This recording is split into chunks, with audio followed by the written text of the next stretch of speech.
ஆலயா cotton வேட்டிகள் ஷர்ட்டுகள் wedding celebration.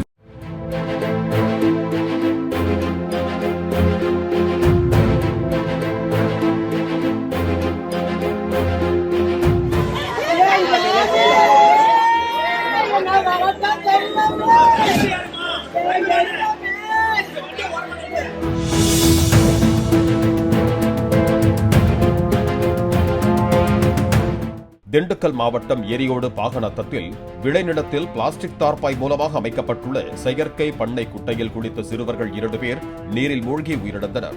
அதே பகுதியைச் சேர்ந்த 7 வயது சபரிசன், 4 வயது ஹரிகிருஷ்ணன் ஆகியோர் குளிக்க சென்று வெகு நேரமாகியும் வீடு திரும்பாததால் அவர்களை தேடிச் சென்ற போது அவர்கள் சடலமாக மிதந்ததாக கூறப்படுகிறது. ஆலயா காட்டன் வேட்டிகள் ஷர்ட்டுகள் வெட்டிங் செலிப்ரேஷன். பிளே ஸ்டோர் மற்றும் ஆப் ஸ்டோரில் இருந்து பாலிமர் செயலியை QR கோடு மூலம் பதிவிறக்கம் செய்யுங்கள். செய்திகளை உடனுக்குடன் பெறுங்கள்.